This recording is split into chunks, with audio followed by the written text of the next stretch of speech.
Here we are, everybody. Welcome to another video with your least favorite content creator, me, Waifu Belector, and today we are going to be talking about Devil May Cry. I mean, Soulstice.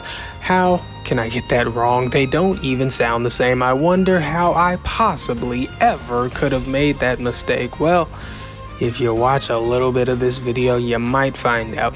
But yes, we are here to, in fact, talk about Soulstice, an all-new hack-and-slash action game that is out on PS5, Xbox Series X and S, as well as PC.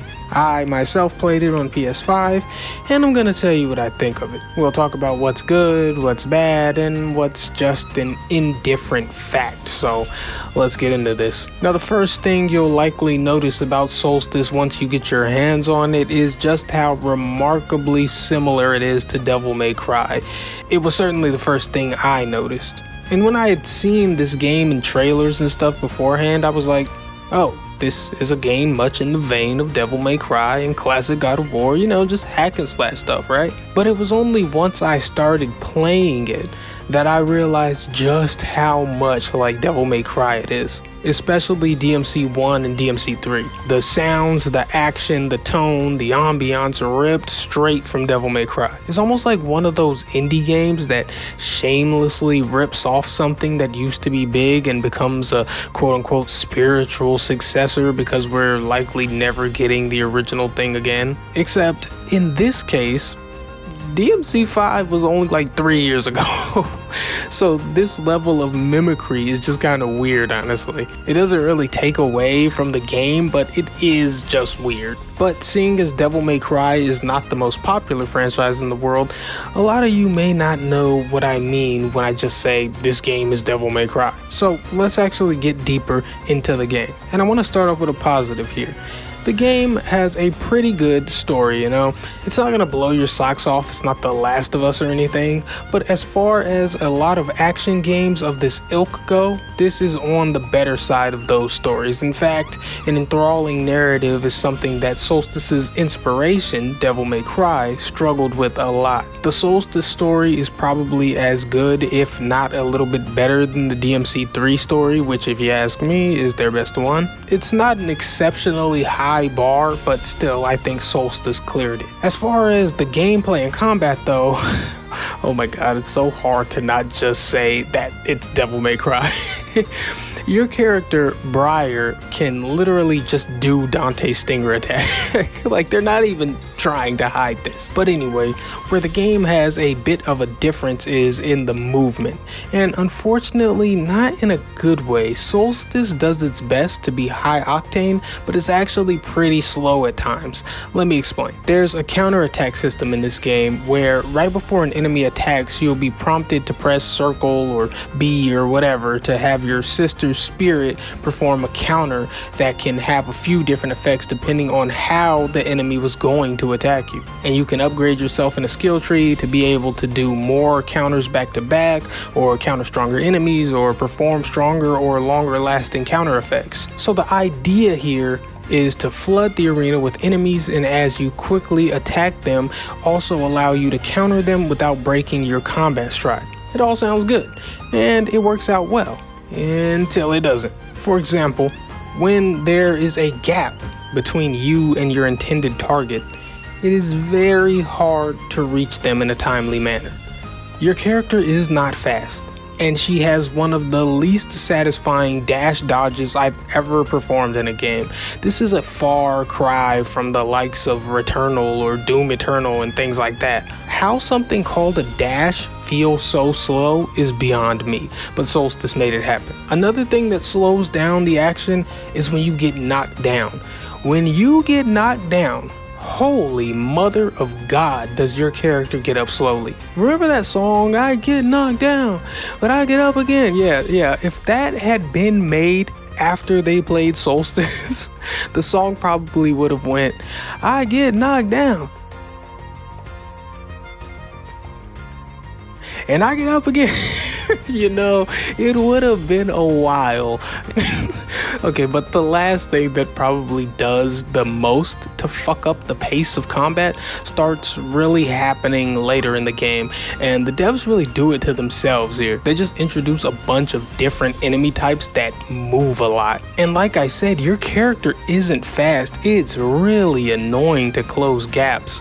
So when there's a group of enemies that do nothing but dash and streak across the map, it's fucking crazy. Or enemies who burrow into the ground and are immune for the duration, but just refuse to come up. So you're just left standing there like a fucking idiot until they're ready. That kind of shit really slows down the game. Or the worst are the enemies that just teleport away from you, and by the time you reach them, because you're so fucking slow, they teleport again. Honestly, even if you get to them fast, they'll just teleport again. And that's the thing. About 70% of the way through this game, it just gets into this awful habit of annoying you as much as it can. I honestly don't even think it's trying to challenge you or make you lose or anything. It's just annoying. On the brighter side of combat though, this game adds something called fields. Your sister loot can project little ephemeral domes around you, a blue one and a red one. And you can't have your field up for too long or your sister will disappear for a short time,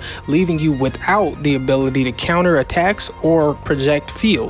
And there are these blue spectral wraith enemies that can't be hit unless you have a blue field up, and red crystallized possessed enemies who can't be hit without a red field up. You can only have one field up at a time, and they share the same burnout gauge. So when there's all the different types of enemies at once, it can really add to the strategy by incentivizing you to prioritize one enemy over another. Even if at the end of the day this feature isn't really as effective as I'd hoped for it to be due to aforementioned combat problems as well as just very simple combat in terms of what you're able to do, even with that, the fields are a good feature and add something to what is mostly a copy and paste DMC formula. Keeping it on combat, Soulstice gives you about 6 weapons over the course of the story, and each one has its own affinity for which enemy type it should be used on. But honestly, this felt pretty unimportant. Very seldom did it ever feel like the weapon I was using was having a substantial change in my effectiveness. And weapons like the bow especially felt almost completely pointless. The biggest problem is that the weapons don't really feel good to use. Most of them are so sluggish, and even though some clearly have weight to your character, you don't really feel the weighty oomph when you hit enemies. And you know what? A lot of this just boils down to Soulstice chooses to copy games from 15 and 20 years ago with not nearly enough modern touches and flair to make it work better than what it copied in the first place. I've often said that Devil May Cry is the most okay game franchise ever. It's so just okay that it's crazy. And in 2022, a game that feels right at home with that series that could only impress people 2 decades ago, unsurprisingly isn't all that impressive itself, you know? I actually played through the Devil May Cry games last year. I could see how it was new and where it was different at the time of its release. I could see how some of it could be really cool to a kid in 2005 or something. In truth, most of it doesn't hold up well, but I can see how it worked out well at one point. But for the Soulstice devs to just grab and mimic something that really doesn't hold up too well in 2022 is a prime example of why you shouldn't live in your nostalgia. You can't see flaws through rose-tinted glasses, and Soulstice as a tribute to DMC is faithful to its own detriment. But now this is the last thing I think I want to touch on. Soulstice is too fucking long. You're pretty much doing the same thing from the beginning to the end, and what remains mildly entertaining for like 6 hours for some reason goes on for 12. The levels have no idea when to end. They seem like they just go on forever, and you know, you get to a point where you've had enough, and I'm pretty sure most people will go, I've had enough of this level. And no, it's just not over. And unfortunately, this extends to the length of the game overall as well. It just seems like it never fucking ends. I understand trying to give bang for your buck, but you know, quality over quantity and all that. Soulstice is hardly the first game to have this problem, you know. The Last of Us Part 2 and Batman Arkham Knight are some pretty big offenders, but still, doesn't make it any less of a problem when Soulstice does it. Not to mention the pacing in Soulstice is a bit of a mess. There'll just be long 10-minute sections of story dialogue that just feel like they go on forever. It's fucking crazy, it's terrible. But whatever. At the end of the day, Soulstice is like a spin-off installment in the Devil May Cry franchise that easily could have came out in 2006 or some shit. If you like the old DMC games, you'll probably have a fucking blast, but if you're a person with modern gaming sensibilities who doesn't like to go back to a retro feel, this one may come off a little disappointing.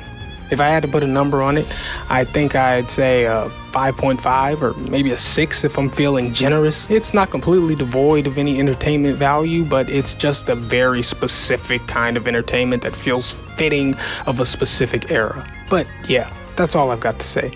You can go buy Soulstice yourself for $40 if you want. Tell them Waifu Belector sent you. But yeah, until next time, I am Waifu Belector. I am just a normal guy. I like hentai and there are nipples in Soulstice.